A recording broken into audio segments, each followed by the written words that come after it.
external demand.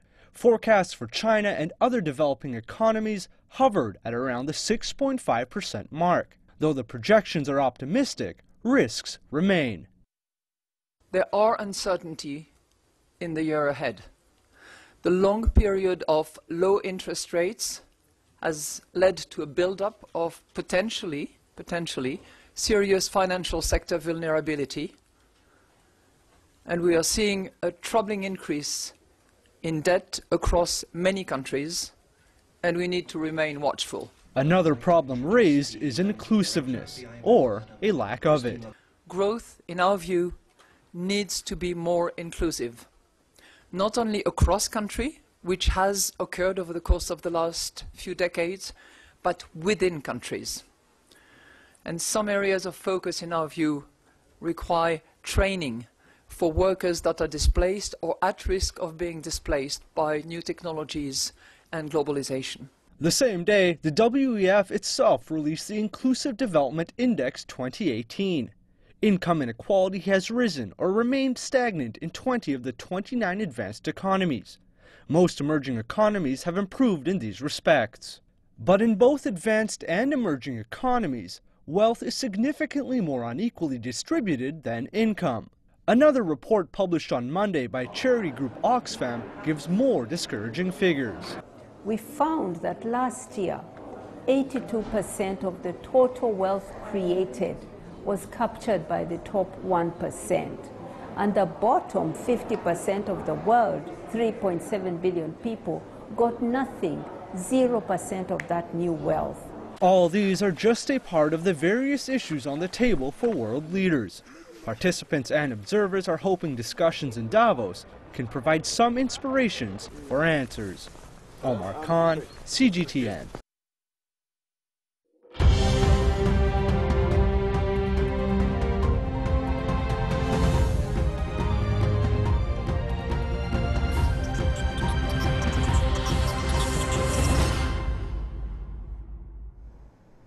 Now we're joined by Cheng Lei in Davos, Switzerland, and our reporter Cui Yao in the Chinese city of Tianjin. Hi there, guys. So Cheng Lei, I know the snow has just been piling in. There's no sign of stopping anytime soon. How's the first day? What do you have for us today? Well, in about 3 hours, we are going to hear the opening speech from Indian Prime Minister Narendra Modi, and we have had the worst snowfall in about 44 years, and it really shows in the logistical nightmare that has caused. Traffic at a standstill. It takes hours to get anywhere. I've heard people taking 6 hours to drive from the airport to actual Davos. So, but some of the helicopters I can hear are whirring above our heads, and you know, a lot of bigwigs are coming in for this event, and the issue of globalization continues to be at the forefront of investors' minds. What type of globalization do we need? As many leaders will be presenting their own versions, and with me to talk more about China Inc. going global, and of course China's own role in globalization, we are pleased to be joined by Ms. Kathy Bloomgarden, who is the CEO of Finn, one of the world's largest PR companies. Welcome to the show, Thank Kathy. you so much, Lei. So just overnight, we heard about Trump slapping tariffs on solar panels and washing machines, and he's coming here. So how do you think he's going to be received in Davos? Well, I think we live in uncertain political times, and that is happening all over the world. But what's really exciting is the bonds that are happening globally amongst companies everywhere. And if we look at the U.S. and China, the amount of collaboration in the innovation space is truly impressive. Just recently, in early January, we had the Consumer Electronics Show, CES, and the number of Chinese companies was quite impressive. The opportunity for collaboration and the innovation that was presented was really globally first rate. So I think these are the bonds that will really establish the close global ties. So do you think Davos is a good platform for Chinese companies to come and show off their ambitions to go global? I think it's more and more important that Chinese companies are present at Davos. In the past, that has not been the case. And I think one thing we're seeing is the expectations and the importance we place on the CEO role. And for Chinese companies, that's not quite the norm. For the international CEOs, they speak up more, they're active on social media, they are taking a voice on political issues and social issues of our times, and it creates a certain trust and an authenticity, which really builds the reputation of companies today. So I'm really pleased to see more Chinese companies present. And it's been a year since Chinese President Xi Jinping made his speech about China opening up to the world right here in Davos. How do you think that still resonates today? I think that speech was really a springboard for a new role for China on the world scene. It was a really outstanding speech. It recognized challenges and difficulties, but it really embraced globalization and, of course, the efforts that China's making in terms of forming new ties on the global scene. So I recall his comment about globalization. One should not retreat into a dark corner because there you have no air and light. So I think that most people here would really sympathize with that point of view. And you think that really cements, I guess, China's role in the global order? I think the more people see that China is contributing something that's crucially important to development and to economic growth, we can look at the biotech research that's being done, we can look at the environmental and the work that's being done in engineering, we can look at Internet of Things, new payment platforms. These are really, even bike sharing is, coming to the global scene, first developed in China. So I think there are many, many innovations that are going to fundamentally change people's lives that are really being originated in the China market. So I think, how are you advising the Chinese government, Chinese media, Chinese companies to better tell their stories on the international stage? Yeah, I think that we really need to look at how you tell the story of where you're contributing.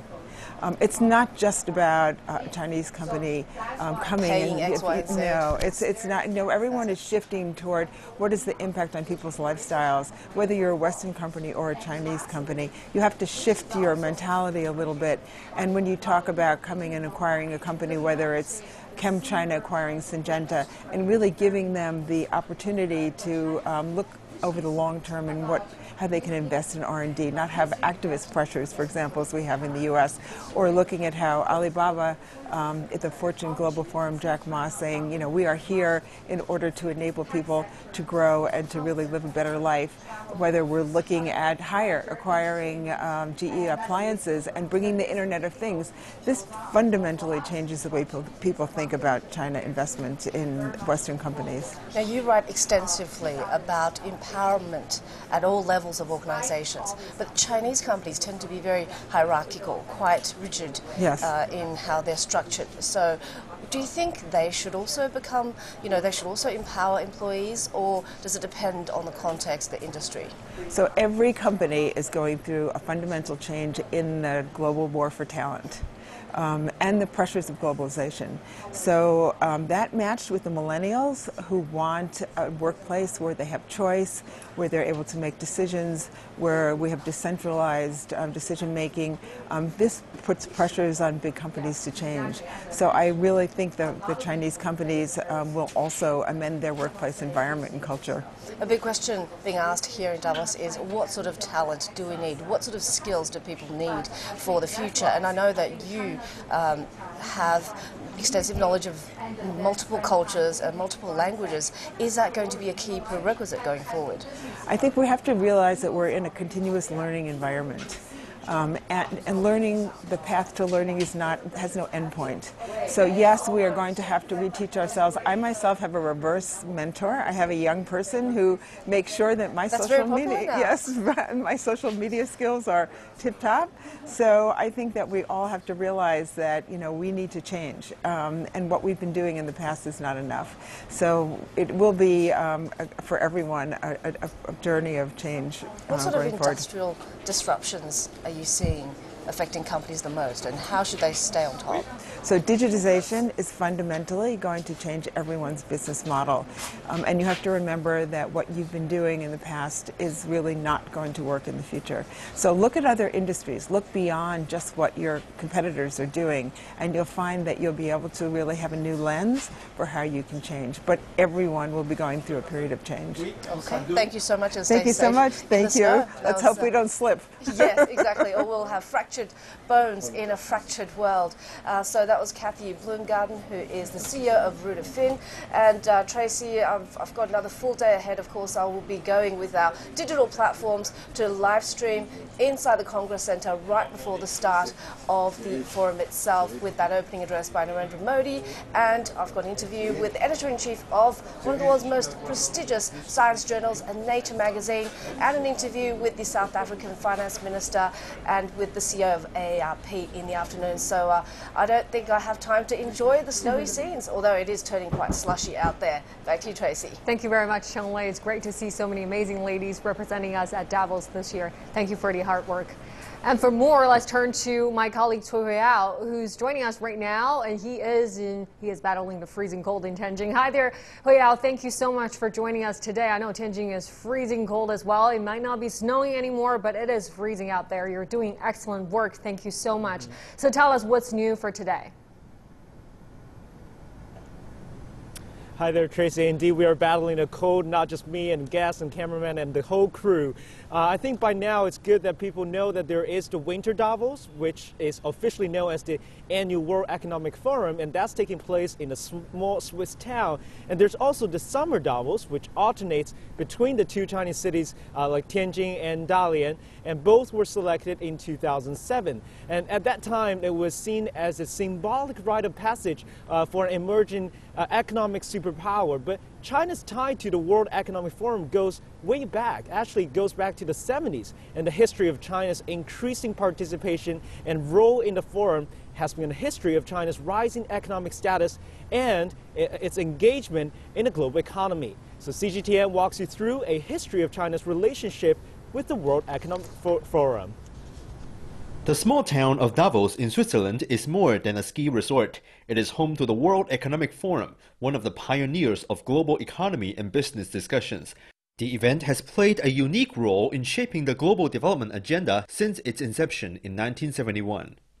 And the first delegation of Chinese participants came to the annual meeting back in 1979. That was a time of seismic changes in China, as the central government started to embrace the global economy with its policy of reform and opening up. The Chinese government rightfully has said it wants to be part of that global conversation, and it's very consistent with the tradition and policies of the opening to the outside world and China's own aspiration now to participate more fully as a responsible global stakeholder. Since then, an increasing number of Chinese policymakers and corporate representatives have been attending the annual meeting in Davos. In 2018, a record of 136 participants from China will be there. Every year it grows.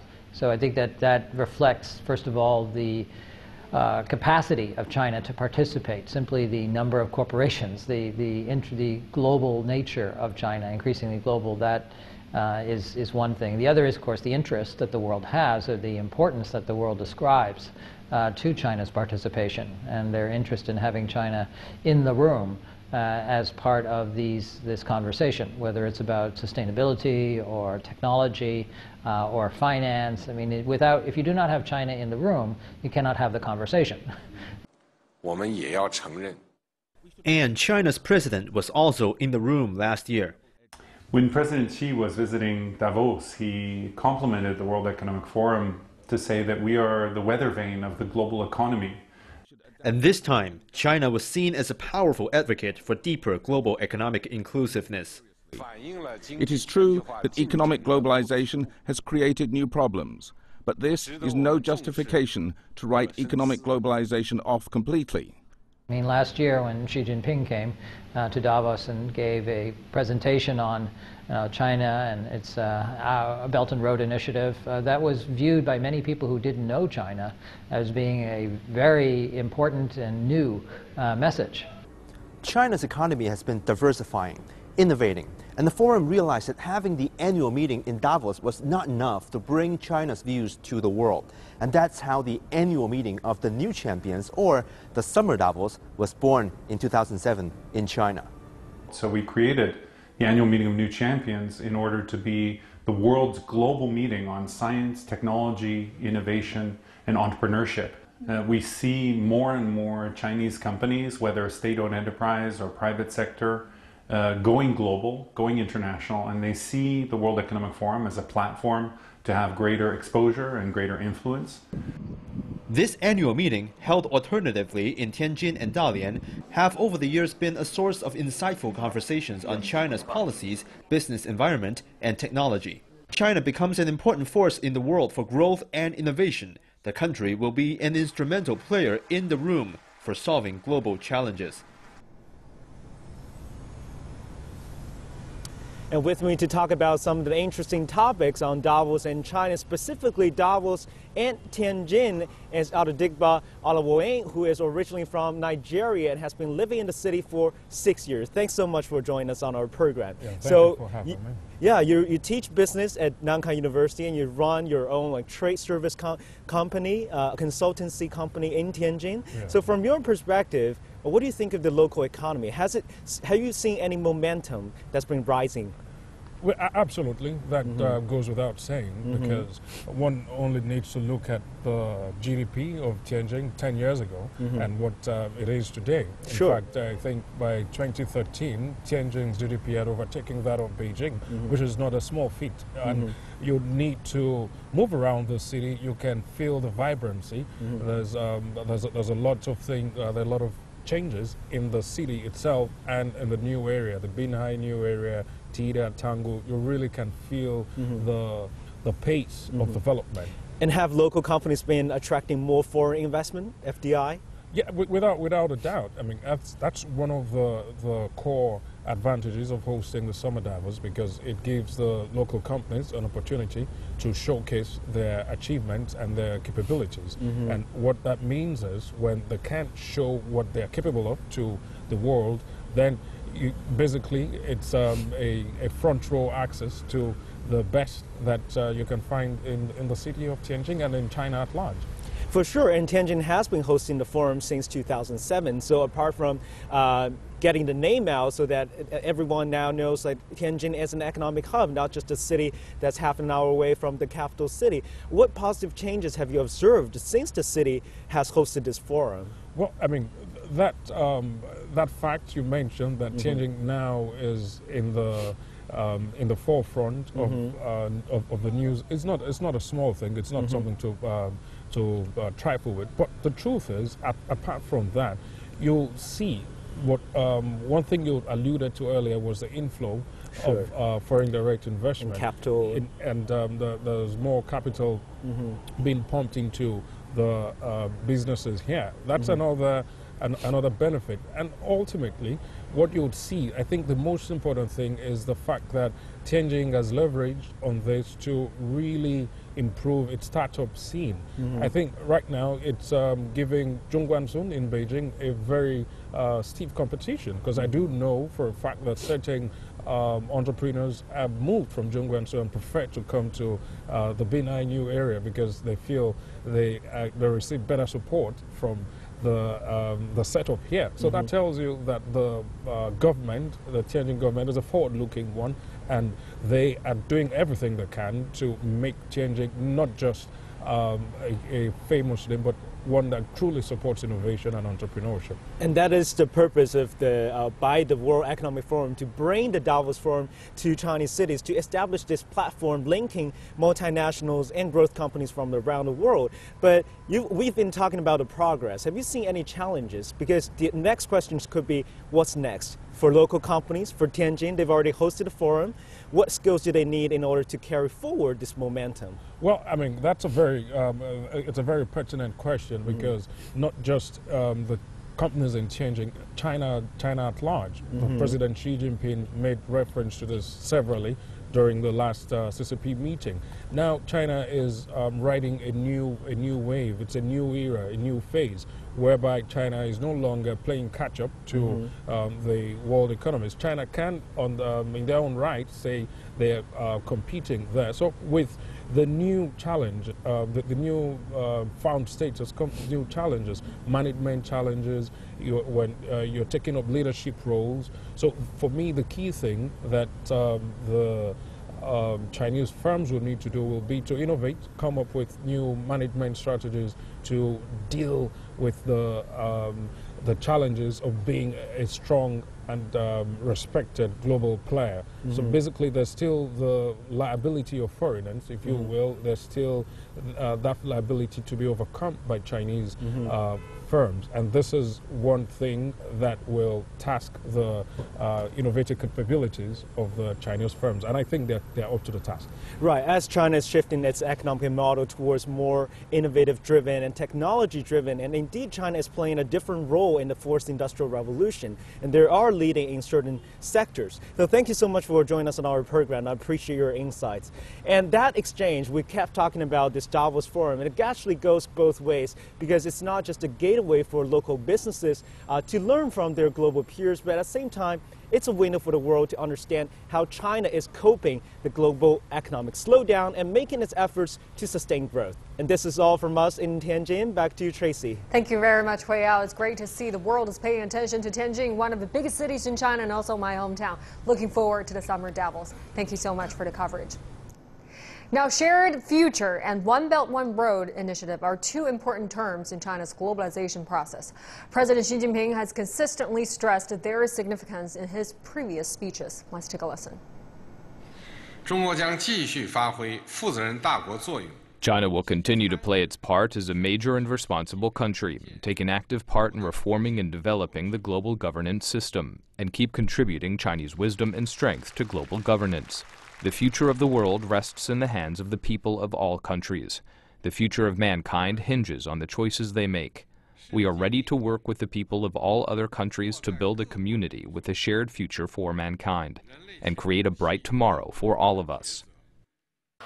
We should build the Belt and Road into a road of prosperity.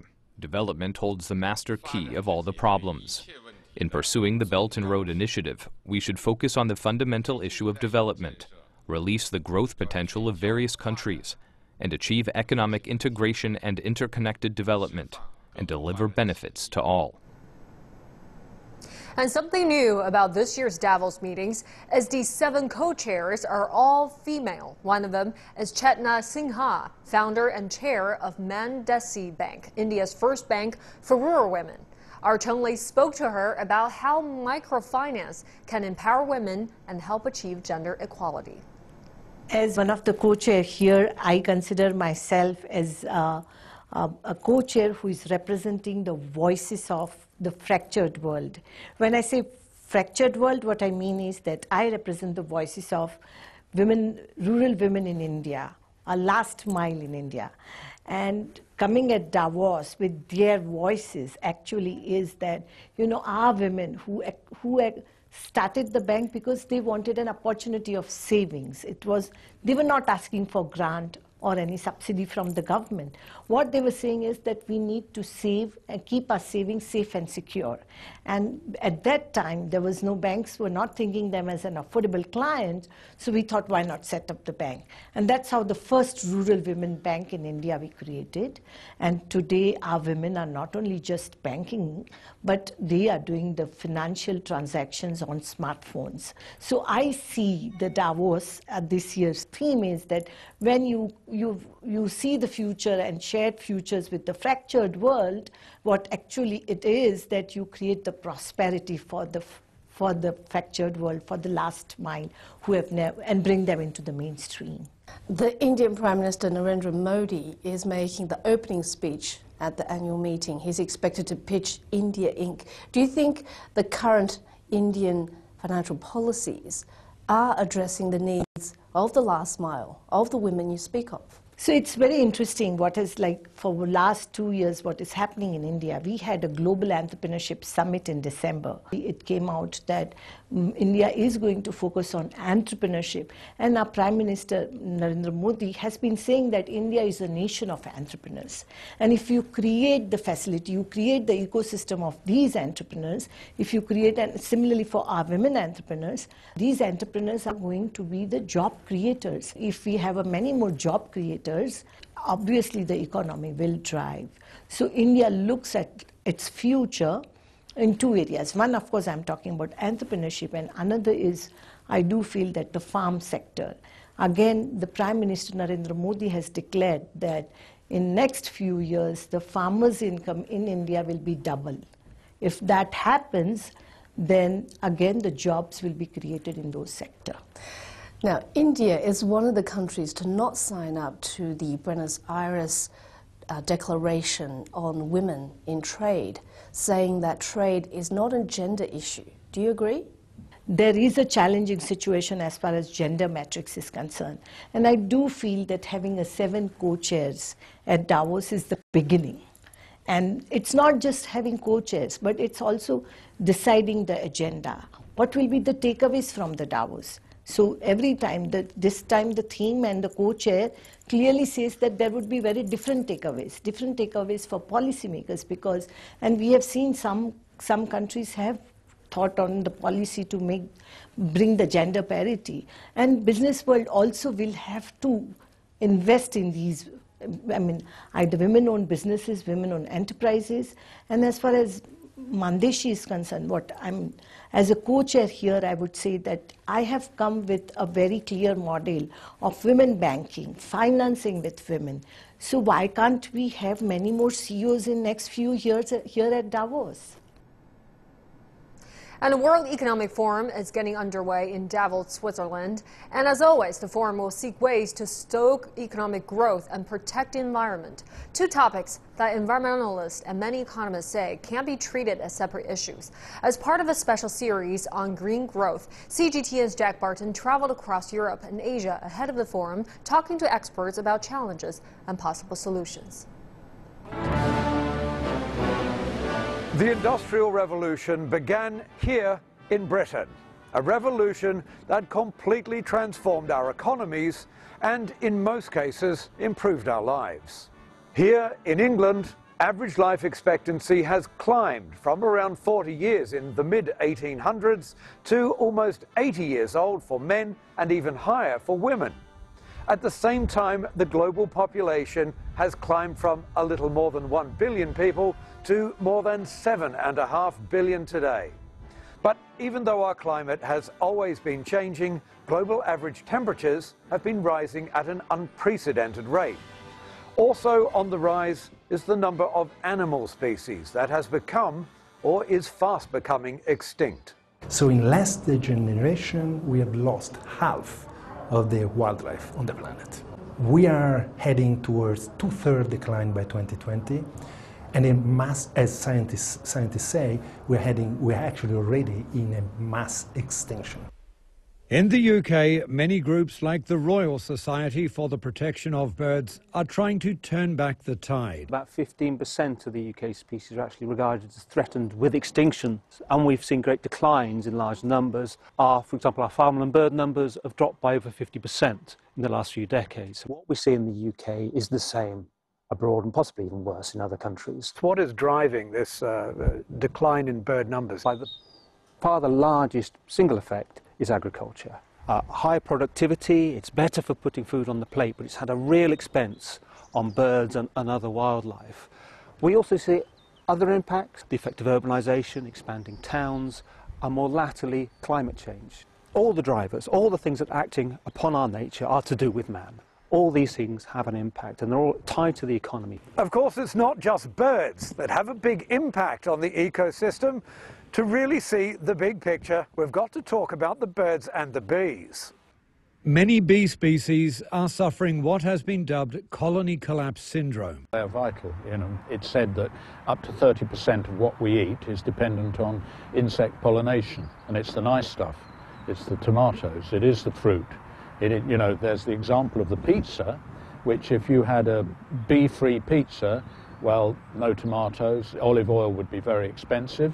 You'd still have the base, but even the mozzarella cheese, you wouldn't be seeing that there. Climate change is a serious problem, receiving a lot of attention, including here at the World Economic Forum. But the alarming loss of biodiversity and an extinction rate 1,000 times higher than it would be without human intervention is something still not making headlines. On the next and final segment on this series, looking at the need to start talking about economic growth and the environment as one topic, we visit a government initiative in South Korea that is not only green, but saves the state millions of dollars, as well as an experiment in Germany in which 100 families are trying to dramatically cut their carbon footprint. Jack Barton, CGTN, at the World Economic Forum in Davos. Now forget the world's economy and geopolitical tensions for the moment. The big problem right now at this year's annual World Economic Forum in Davos, Switzerland, is actually snow. Lots of it, to be exact. Parts of the main train line into Davos were buried in snow over the weekend, forcing many political and business leaders heading to the summit onto buses. Experts say that so much snow has accumulated on the mountains surrounding Davos that avalanches remain a danger. World Economic Forum spokesman Adrian Monk said the snowfall appears to be the heaviest for the summit since 1999. And there's some good news, though. Forecasts are calling for clearing skies on Tuesday that could really help ease transportation problems at the summit. And the annual World Economic Forum is kicking off today. The meeting will gather politicians, businessmen, and scholars from around the world to discuss the foremost global development issues. And on our channel this year, we will bring you live coverage from the twin host cities, Davos, where the meeting is taking place, and Tianjin, which will host a summer forum. Our show at 1 p.m. GMT will be fully dedicated to this event with live interviews and updates, so make sure you tune in on time. Now you're watching Global Business. We're taking a short break, still to come on the program.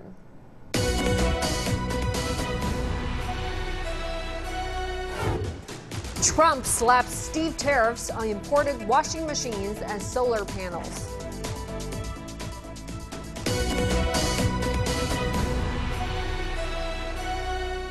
How do we mend, heal, and create in a fractured world?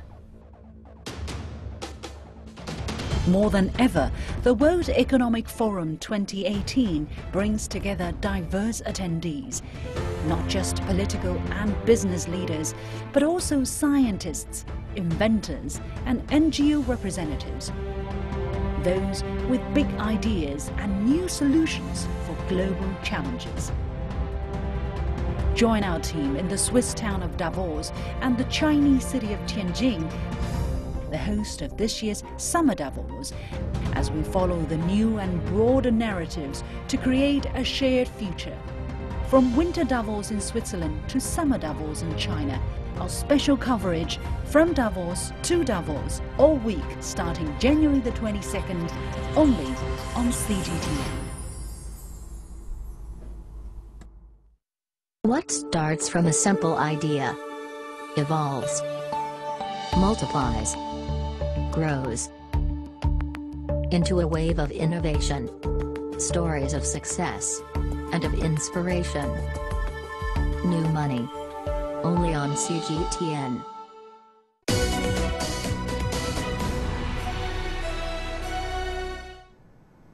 Welcome back. Now for a look at the performance of China's SOEs in 2017. The Ministry of Finance said Tuesday that the profits of China's state-owned enterprises rose 23.5% in 2017 from the same period in 2016. The ministry said the total SOE profits stood at 2.9 trillion yuan, or $453 billion in 2017, while revenues increased 13.6% to 52.2 trillion yuan. The ministry also said the liabilities